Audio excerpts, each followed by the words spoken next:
जी नमस्कार। स्वागत है बेताना एजुकेशन के ऑनलाइन क्लासेस में। हम मौर्य काल को समझ रहे थे। अभी मौर्य वंश की जैसे समाप्तिकरण होता है उसके बाद मौर्योत्तर काल का प्रारंभ होता है। तो मौर्य वंश में हमने देखा कि साम्राज्य का एक बृहत जो है रूप देखने को मिला और अंत में जब अशोक की मृत्यु हो जाती है तो धीरे धीरे साम्राज्य जो है सिमटना शुरू हो जाता है और अंततः बृहदत्त के समय उसके बाद जो है पुष्यमित्र शुंग आकर बृहदत्त की हत्या करके शुंग वंश की नींव रख देते हैं। उसी तरीके से हमने ब्राह्मण साम्राज्य में जो देशों में यानी इस मौर्य के जो साम्राज्य थे उसमें छोटे छोटे टुकड़े बट गए थे और छोटे छोटे टुकड़ों में अलग अलग राजवंश उभर गए थे, जिसमें कुछ देसी थे तो कुछ बाद में विदेशी आए। तो देसी जो राजवंश थे उसके बारे में मैंने पिछली क्लास के वीडियो में कंप्लीट उसका डिटेल्स बताया था, जिसमें ब्राह्मण साम्राज्य समझाए थे। अगर वो वीडियो आपने नहीं देखा है तो इस YouTube की जो डिस्क्रिप्शन बॉक्स है उसमें आपको उसका वीडियो क्लिप का लिंक मिलेगा, वहाँ से आप उसको कंप्लीट देख सकते हैं। तो ब्राह्मण वंश में हमने समझाया था कि शुंग वंश, उसके बाद मैंने बताया था कि कण्व वंश, ठीक इसी तरीके से एक दूसरा विस्तार हुआ था सातवाहन वंश और उसके बाद जो है हमने कंप्लीट किया था जिसे चेदी वंश कहते हैं, जिसमें मैंने उड़ीसा के खारवेल से जो हाथी के गुम्फा का अभिलेख जो मिला, खारवेल जो उसका प्रतापी शासक था, उसके बारे में मैंने डिटेल्स कवर किया है। अब इन्हीं छोटे छोटे राजवंशों को देखते हुए कुछ विदेशी आक्रांता यानी कुछ विदेशी वंश भी यहाँ पर भारत पर आक्रमण करते हैं और वो जगह जगह जो है छोटे छोटे अपने साम्राज्य का विस्तार करते हैं। तो ये चीज़ें हम आज के वीडियो क्लिप में देखेंगे। तो चलिए शुरू करते हैं। मौर्योत्तर काल का ये दूसरा पार्ट है जिसमें विदेशी राजवंश हमारे भारत में आते हैं और साम्राज्य का जो है आप देखेंगे कि जगह जगह पर राज करते हैं। इसी में आप देखेंगे कि मौर्य साम्राज्य के पतन के बाद कई छोटे छोटे राज्यों का उद्भव होता है और उन्हीं छोटे छोटे राजभवों को देखते हुए उन्हीं छोटे छोटे राज्यों का उदय जो हुआ उसका लाभ जो है विदेशी वंश जो उठाए, जो विशेष रूप से मध्य एशिया से भारत आए थे।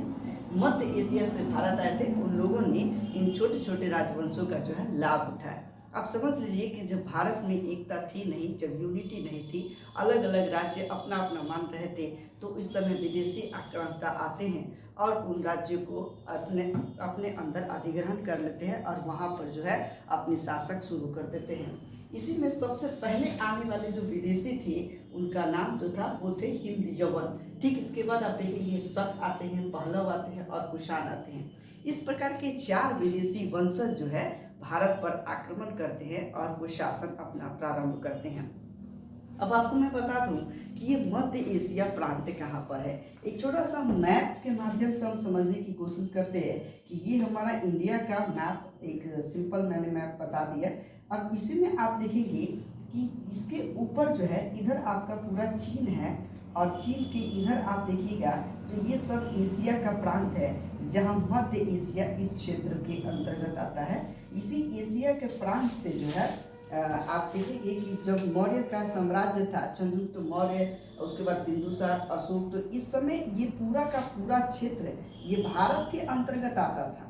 लेकिन धीरे धीरे क्या हुआ कि ये भारत के जो उत्तर पश्चिमी क्षेत्र था वो सब जो है अपना अपना शासक मानने लगा। जब यहाँ से मौर्यों का जो है समाप्तिकरण हुआ तो छोटे छोटे राज्यों का उद्भव हुआ। इसी क्षेत्र में एक बैक्ट्रिया नाम का प्रांत है। आप देखेंगे कि इससे पहले यह पूरा का पूरा क्षेत्र जो है सिकंदर का क्षेत्र था, यानी सिकंदर अपने कब्जे में उन सभी एशिया के प्रांतों को रखे हुआ था। इस समय देखेंगे कि जब महापद्म नंद जो मौर्य वंश के पहले नंद शासक जो था, उस समय सिकंदर का आक्रमण होता है भारत पर और वो व्यास नदी से लौट जाता है, यानी पूरी तरह से लड़ाई नहीं होता है।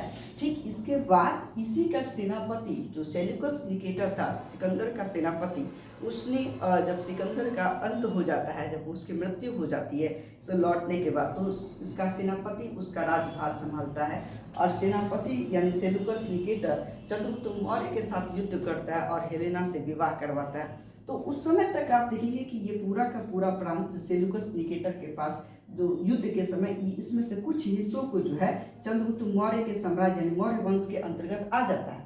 लेकिन उसके मृत्यु के बाद यानी मौर्य के चंद्रगुप्त मौर्य की मृत्यु के बाद आप देखेंगे बिंदुसार की मृत्यु और उसके बाद अशोक की मृत्यु के बाद जो है ये धीरे धीरे जो इस प्रांत में जो भी छोटे छोटे प्रांतपति थे यानी जो गवर्नर थे वो अपना जो है शासक शुरू कर दिए, वो अपनी बात रखना, वो अपने आप को राजा समझना शुरू कर दिए। इसी प्रांत में यहाँ पर एक बैक्ट्रिया नाम का जगह, यहाँ पर बैक्ट्रिया नाम का एक प्रांत था जहाँ से डेमेट्रियस प्रथम ने क्या किया कि यहाँ का जो गवर्नर था उसने कहा कि अब ये मेरा जो है शासक चलेगा और अपने आप को वह स्वतंत्र कर लिया और इस पूरे क्षेत्र को उसने जीत लिया, अपने अंतर्गत इसने अभिनष्ट कर लिया। ठीक कुछ समय के बाद यह चल देता है अब भारत पर आक्रमण करने के लिए कि भारत को भी कुछ क्षेत्रों को जीत लिया जाए। तो इसी में से डेमेट्रियस प्रथम ने ही आप देखेंगे कि सबसे पहले आक्रमण बैक्ट्रियाई शासक ने डेमेट्रियस ने किया था, जिसने भारत के पंजाब और सिंध क्षेत्र को जीत लिया था। इसी में फिर से हम एक बार मैप कंप्लीट करके समझाएं कि पंजाब और सिंध का क्षेत्र किसको उसने जीत लिया था, वो कंप्लीट करते हैं। यहाँ से बैक्ट्रिया चलते हैं, बैक्ट्रियाई शासक डेमेट्रियस प्रथम और चलकर और इस क्षेत्र की यानी ये जो क्षेत्र था इसमें विशेष रूप से पंजाब और सिंध का क्षेत्र, इन दोनों क्षेत्रों पे इसने कब्जा कर लेता है। अब यहाँ पर इसने अपनी राजधानी साकल अर्थात सियालकोट कर लेता है। इस क्षेत्र में इसने अपनी राजधानी बना लेता है जो वर्तमान में सियालकोट है और पहले उसे साकल कहा जाता था। तो डेमेट्रियस ने अपनी जो है सत्ता यहाँ पर अपनी स्थापित कर लेता है। ठीक इसी में जो यूनान जो क्षेत्र था, इसी क्षेत्र में आप देखेंगे कि डेमेट्रियस प्रथम इसी के समय यहाँ पर जो एक और राजवंश उभरता है जिसका नाम था यूक्रेटाइट। यूक्रेटाइट ने फिर जब इसकी डेमेट्रियस की जो ध्यान यहाँ चला जाता है, डेमेट्रियस यहाँ रहने लगता है, तो यूक्रेटाइट ने यहाँ पर क्या कर देता है कि पूरे के पूरे साम्राज्य यानी जो बैक्ट्रिया का जो साम्राज्य था उसने अपने अधिग्रहण कर लेता है और अपने आप को स्वतंत्र कर लेता है कि अब ये पूरा बैक्ट्रिया जो है वो हमारा है।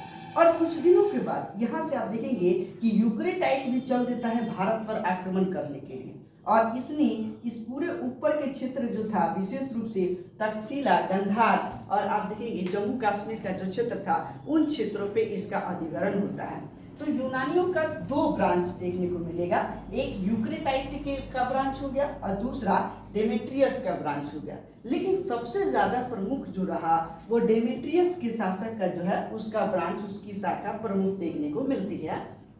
और परीक्षाओं में एग्जाम इसी से जो क्वेश्चन आते हैं इसी से संबंधित ही आता है। आप देखेंगे कि डेमेट्रियस के शासक से संबंधित आता है। एक तो पॉइंट कभी कभी आ सकता है कि यूनानियों की कितनी शाखा थी, तो दो शाखा थी। यूनानियों की सबसे ऊपर की जो शाखा थी वो यूक्रेटाइट की शाखा थी और नीचे की जो शाखा थी वो थी डेमेट्रियस प्रथम की शाखा। तो इसने अपनी राजधानी जो साकल बनाई, सियालकोट बनाई। इसके समय जो डेमेट्रियस प्रथम के समय जो प्रमुख शासक था उसका नाम मिनांडर्स था। कई बार एग्जाम में मिनांडर संबंधित क्वेश्चन भी आया है। ये इसने अपनी मिनांडर को मिलिंद भी कहा जाता है। इसका जो साम्राज्य था 165 ईस्वी पूर्व से लेकर 145 ईस्वी पूर्व के बीच रहता है। मिनांडर एवं नागसेन के प्रश्न और उत्तरों का संकलन मिलिंद पन्हु नामक पुस्तक में किया गया है। मिनांडर चूंकि यह विदेशी था यानी यूनान से आया था और यूनान में भारत रह रहे थे, तो इन क्षेत्रों को, इन लोगों को हिंद यूनान कहा जाता है या हिंद यवन कहते हैं। तो मिनांडर ने एक उद्घोषणा किया कि मैं बौद्ध धर्म को तभी ग्रहण करूंगा जब हमारे सभी प्रश्नों का उत्तर कोई बौद्धिस्ट दे दे।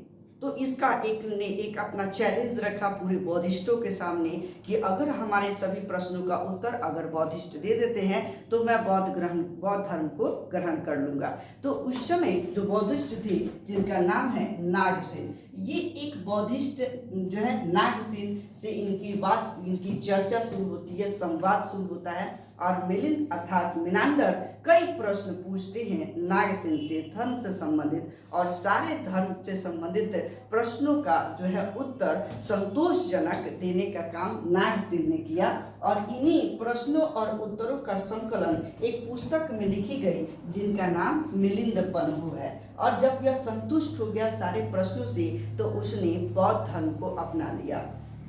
तो ये चीजें आपको याद रखना होगा कि मिलिंद पन्हु किसकी पुस्तक है, तो मिनांडर और नागसेन की पुस्तकों, नागसेन की संवादों का पुस्तक है, कई बार एग्जाम में आया हुआ है, तो इसे आप थोड़ा सा ध्यान रखेंगे जरूर। अब इसके समय जो हिंद यूनानियों का प्रभाव क्या रहा भारत में, तो जब हिंद यूनानी भारत में आए तो इनका विशेष प्रभाव कि इन्होंने सबसे पहले सोने के सिक्के जारी करवाए, यानी कि भारत में सबसे पहले, भारत छोड़िए पूरे विश्व में सबसे पहले सोने के सिक्के जारी करने वाले जो शासक थे वो यही थे, हिंद यूनानी ही थे। तो इन्होंने सबसे पहले सोने के सिक्के जारी कराए। इसी में समय देखेंगे कि प्रथम शासक ही ऐसे प्रथम शासक थे जिनके प्रमाण जो है, जिनके काल और राजा की निश्चित जानकारी इनके सिक्कों से प्राप्त होती है। सिक्कों से ही इनके निश्चित काल और राजा की जानकारी देखने को मिलती है। इन्हीं के समय में आप देखेंगे हिंद यवन के समय में गांधार शैली का विस्तार होता है, गांधार कला। अब इसके बारे में मैं थोड़ा सा आपको डिटेल दे दूं कि गांधार कला, पहले जो मूर्तियां बनती थी वो किसी भी तरीके से थोप दी जाती थी। अब जैसे आपने देखे होंगे कि पहले के मूर्तियों में केवल ऐसे मिट्टी का बना दिए और दो आंख बना दिए, ऐसे बना दिए और मूर्ति बन गया। तो ये कला, अब इसमें गांधार शैली में क्या हुआ कि एकदम सुडौल, सही और चिकनी, एकदम जैसे इंसान दिखता है वैसे मूर्तियों का निर्माण होना शुरू हो गया। यह गांधार शैली कहलाने लगा, गांधार कला कहना। आजकल का जो हम लोग चित्र देखते हैं, जो हमारे घरों में जो भगवान की जो तस्वीरें लगी हैं, आप देखेंगे कि वो तस्वीरें एकदम इंसान की तरह हूबहू दिखाई देता है। तो वो जो शैली है उसे गांधार शैली कहते हैं, गांधार कला कहते हैं।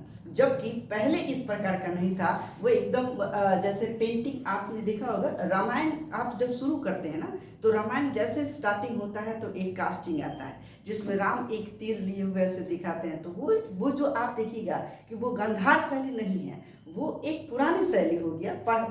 जो पहले के लोग जो है एक कला बनाते, एक आकृति बनाए कि इस प्रकार के राम होंगे। लेकिन आज आप देखिएगा कि जो राम दिखते एकदम जैसे तीर वगैरह खींचेंगे, बाजू में ऐसे दिखेगा कि बाजू का ताकत, ये बॉडी वगैरह तो टोटल आप देखेंगे कि पूरे 6 पैक जैसा होता है। वो पूरे के पूरे चीज़ों का डिजाइनिंग करना ये गांधार शैली से हम लोग सीखा। ये गांधार कला का विस्तार इन्हीं लोगों के समय हुआ, हिंद यूनानियों के समय ही इसका विस्तार देखने को मिलेगा। और विशेष रूप से इस आर्ट को हेलेनिस्टिक आर्ट भी कहते हैं। हेलेनिस्टिक आर्ट का योगदान के माध्यम से गांधार शैली का प्रचलन देखने को मिलेगा। इसी के समय में आप देखेंगे कि नाट्य में पर्दा का प्रचलन हुआ।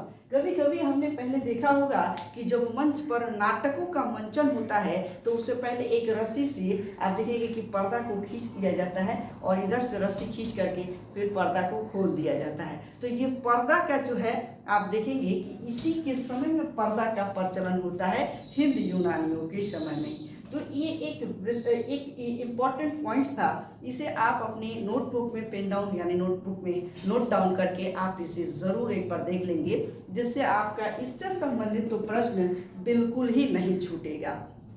अब बात करते हैं कि इन्हीं के समय में भारत में कुछ अन्य जो विदेशी शासक आते हैं वो कौन कौन रहते हैं। तो भारत में आप देखेंगे कि शक आते हैं। शक जो है यूनानियों के बाद मध्य एशिया से भारत आते हैं। विशेष रूप से मैं एक बार मैप पर फिर से आपको समझा दूं कि मैंने यहाँ पर डिटेल्स बताया था कि भारत पर इधर से आए थे, बैक्टीरिया प्रांत से आए जो थे वह थे यूनान के, यानी हिंद यवन कहलाए।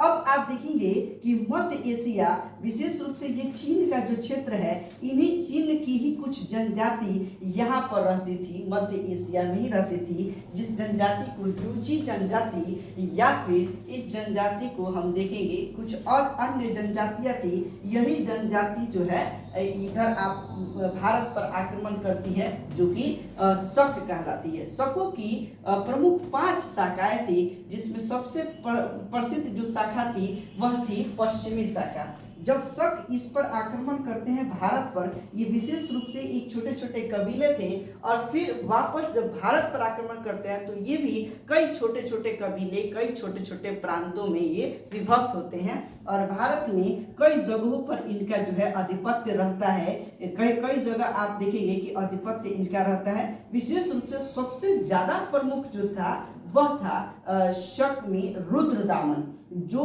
जो देखने को मिलेगा कि ये सबसे ऊपर इधर पश्चिम और उत्तर के क्षेत्र में, विशेष रूप से गुजरात और सौराष्ट्र का जो क्षेत्र था, उन क्षेत्रों पे इनका आधिपत्य देखने को मिलेगा। और इसी में सबसे प्रमुख जो शासक था रुद्रदामन था, जो 180 से 150 ईस्वी तक रहता है। अब देखिए हम लोग ईस्वी तक आ चुके हैं, इसके पहले हम ईस्वी पूर्व में थे। इधर आप देखेंगे कि जो यूनान से आए थे वह 165 से 145 ईस्वी पूर्व में थे, जबकि रुद्रदामन जो है 180 से 150 ईस्वी में आ जाते हैं। इसने रुद्रदामन ने सुदर्शन झील का जीर्णोद्धार कराया। यहीं पर मैंने पिछली क्लास के वीडियो में बताया था, जब मौर्य काल समझा रहे थे तो उस समय बताए कि सबसे पहले सिंचाई की व्यवस्था के लिए नहरों का निर्माण चंद्रगुप्त मौर्य ने कराया, और यह गुजरात अर्थात सौराष्ट्र क्षेत्र को जो वह जीता था, उसी क्षेत्रों में उसने एक झील का निर्माण कराया जिसका नाम था सुदर्शन झील। और सुदर्शन झील का निर्माण कराकर यहाँ का प्रांतपति पुष्यगुप्त को बनाया और उसके नेतृत्व में सुदर्शन झील का निर्माण कराया। फिर कुछ समय के बाद अशोक आता है तो इसी झीलों का जीर्णोद्धार कराता है।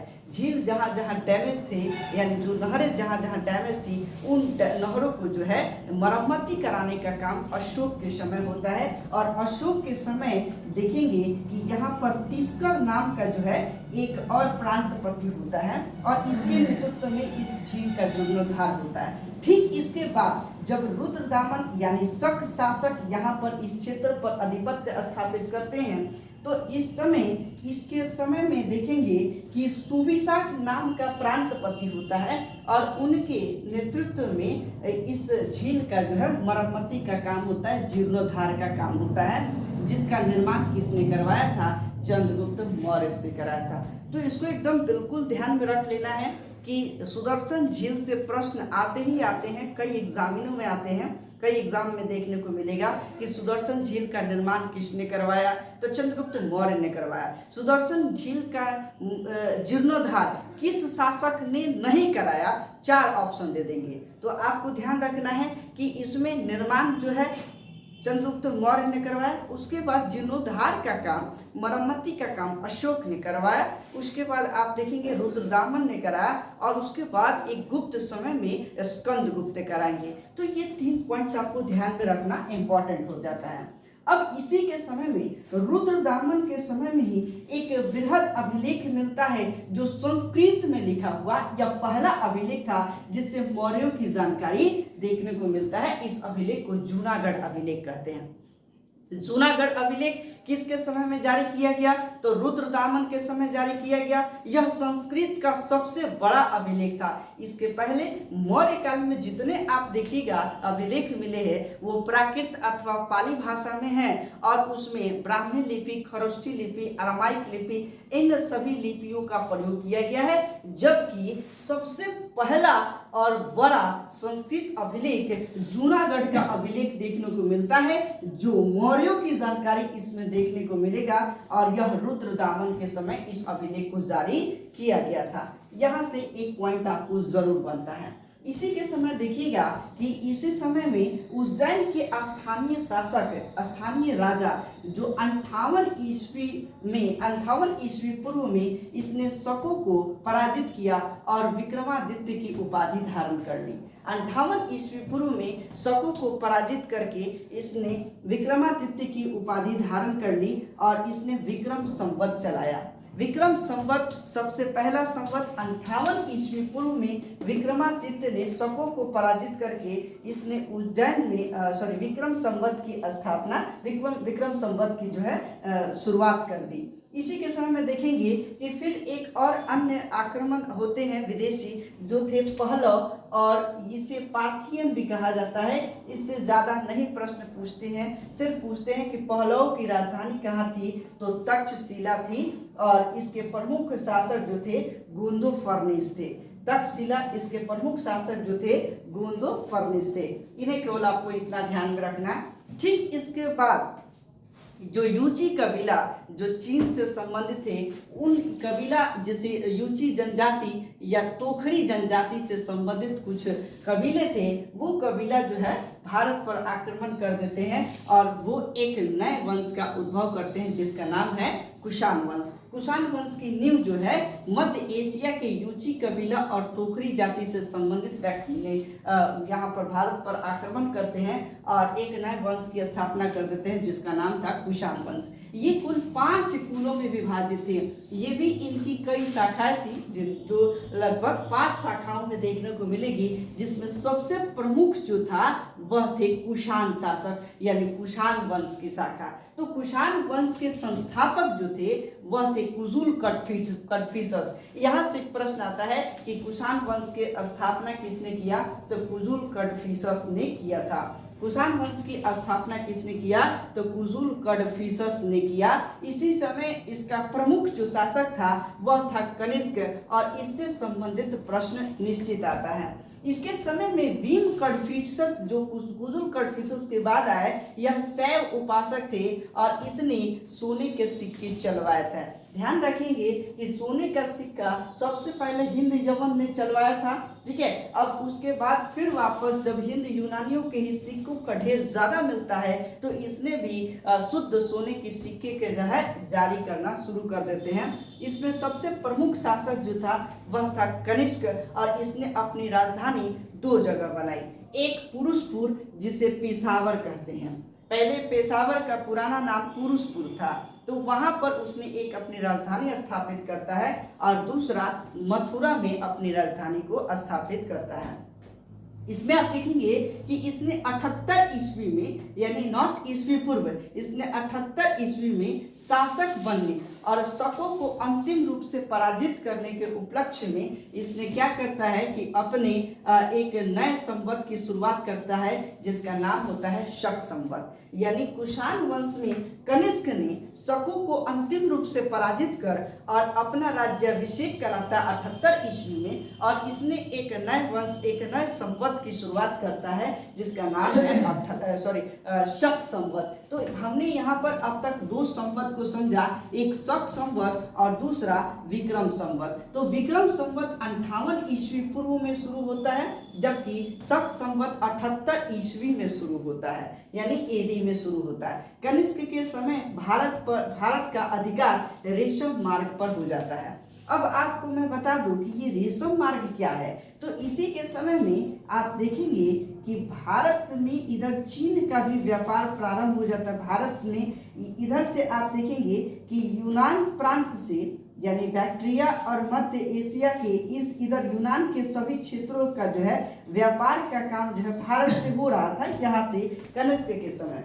इसी के टाइम में चूंकि व्यापार सबसे ज्यादा हम लोग यूनान प्रांत से करते थे और इसी टाइम में इसी के समय में देखेंगे कि इधर भी चीन में भी एक शासक उभरते हैं और चीन में ये देखेंगे कि सी हुआंग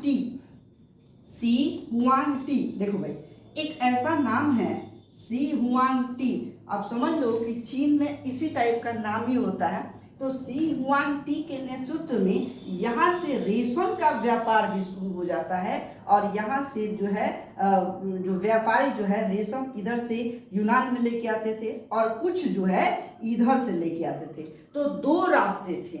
जब मान लीजिए कि हमारा व्यापार कहीं से चल रहा है और उसी पर कोई दूसरा और कंपटीशन शुरू हो जाए, प्रतियोगी शुरू हो जाए कि नहीं भाई हम लोग सोने का व्यापार कर रहे थे और यह रेशम का व्यापार शुरू कर दिया, तो इसी के समय में जो कनिष्क जो बोला कि भैया ये जो क्षेत्र है ये हमारा क्षेत्र है और जो रास्ता था उस रास्ते को ही उसने ब्लॉक कर दिया। बोला कि अब अगर इधर से गुजरना होगा तो हमको टैक्स देना पड़ेगा। इस रास्ते पर अधिकार किसने कर लिया, तो कनिष्क ने कर लिया, जिस रास्ते का नाम था रेशम मार्ग। विशेष रूप से रेशम के व्यापार होते थे। अब आप देखेंगे कि इसी समय इसने 78 ईस्वी में शक संवत चलाया जो कि राष्ट्रीय कैलेंडर है अब आप देखेंगे कनिष्क का अधिकार रेशम मार्ग पर हो जाता है जो चीन के मध्य एशिया से। तब ये लोग जो है इधर से आना शुरू कर दिया जो काफी कॉस्टली था। तो कनिष्क के समय में आप देखेंगे कि चीन को भी डराया धमकाया गया कि अब जो है इस क्षेत्र पर आप नहीं आ सकते हैं, इधर नहीं जा सकते हैं, इसके लिए आपको टैक्स देना पड़ेगा। इसी के समय में देखेंगे कि कनिष्क ने बौद्ध धर्म के महायान शाखा को मानता था और इसी ने महायान की एक नई शाखा शुरू की और महायान शाखा को मानता भी था। जबकि बौद्ध धर्म कहते थे कि बौद्ध हमेशा से कहते थे कि मूर्ति पूजा नहीं होना चाहिए, कनिष्क ने इन्हीं की मूर्ति सबसे बड़ी बनाई महायान में। समझ लीजिए कि जो बौद्ध ने बोले कि ये चीज़ नहीं होना चाहिए, उसी का ठीक विपरीत काम इसने शुरू किया महायान शाखा को मानते हुए। इसने इसी के समय में बौद्ध धर्म की चौथी बौद्ध संगति होती है कुंडल वन में, कश्मीर के कुंडल वन में वसुमित्र की अध्यक्षता में होती है। चौथी बौद्ध संगति का आयोजन कनिष्क के समय में ही देखने को मिलता है। इसी में आप देखेंगे कि सबसे ज्यादा अधिक मात्रा में शुद्ध सोने के सिक्के को जारी कराया गया। इसी के समय में गांधार एवं अन्य एक और कला का विकास हुआ जिसका नाम मथुरा कला का विकास देखने को मिलेगा विस्तृत रूप में। इसमें आप देखेंगे कि कनिष्क के समय में एक से एक विद्वान थे। इसी के राज दरबार में अश्वघोष थे और अश्वघोष के नेतृत्व में ही आप देखेंगे कि बौद्ध संगति का आयोजन होता है जिसकी अध्यक्षता कौन करते हैं, वसुमित्र करते हैं। जबकि अश्वघोष के नेतृत्व में बौद्ध की जो है ये देखने को मिलेगा बौद्ध संगति का आयोजन, बौद्ध का एक बड़ा सम्मेलन। अब इसने एक अपनी पुस्तक लिखी है जिसका नाम बुद्ध चरिता है। तो बुद्ध चरित की रचना अश्वघोष ने करते हैं। कनिष्क के ही राज दरबार में चरक नाम का एक राजवैद्य रहता है जिसने चरक संहिता नाम की पुस्तक लिखी। आज भी वो इम्पोर्टेंट है, अभी भी मेडिकल साइंस में देखेंगे कि चरक की कई पुस्तकें पढ़ी जाती है। तो मेडिकल साइंस से रिलेटेड राजवैद्य जो है चरक, जिसे चरक संहिता नाम की पुस्तक रखी। इसी के राज दरबार में सुश्रुत रहा करते थे जो वर्तमान शल्य चिकित्सा के जो है ये देखेंगे जनक माने जाते हैं। दांतों के इलाज के लिए इन्हें जनक कहा जाता है, सुश्रुत को। ये भी उसी के समय में रहते थे। इधर आप देखेंगे कि नागार्जुन जो है इन्हें शून्यवाद का जनक कहा जाता है। इन्होंने सापेक्षता का सिद्धांत दिया था। अभी के समय में एक और अंग्रेजी जो है अंग्रेजी व्यक्ति जिन्हें आइंस्टीन कहते हैं, वो जर्मन के व्यक्ति आइंस्टीन जो है उन्होंने भी अंग्रेजी में सापेक्षता का सिद्धांत दिया। जबकि हिंदी में सबसे पहले सापेक्षता का सिद्धांत देने वाले भारत में नागार्जुन थे। इन्होंने शून्यवाद का जनक कहा जाता है और इन्होंने ही बताया जो है बौद्ध धर्म में सापेक्षता का सिद्धांत क्या होता है उसके बारे में इन्होंने डिटेल्स में डिस्क्राइब किया था। तो ये हमने समझा कुषाण वंश उसके बारे में। एक पॉइंट को जरा आप लोग ध्यान देंगे, थोड़ा सा इसको करेक्ट कर लेंगे कि जो मैंने यहाँ पे प्रमुख शासक जो बताया रुद्रदामन, ये 180 ईस्वी पूर्व से 150 ईस्वी पूर्व तक ही रहते हैं, नॉट एडी। ये बीसी में ही यह काल रहता है, यह बीसी में रहता है, बिफोर क्राइस्ट, यानी वो ईस्वी पूर्व की घटना है। और इसी समय में इसी पूर्व की घटना में ही आप देखेंगे कि इधर 58 ईस्वी पूर्व में उज्जैन का एक शासक जिससे विक्रमादित्य अपने आप को विक्रमादित्य की उपाधि ग्रहण करता है और इसने विक्रम संवत को शुरुआत किया था। तो यहाँ एक पॉइंट मिस्टेक था, तो उसे आप लोग करेक्ट जरूर कर लेंगे। मिलते हैं अगले क्लास के वीडियो में, गुप्त काल को देखते हैं। तब तक के लिए विदा लेते हैं, धन्यवाद।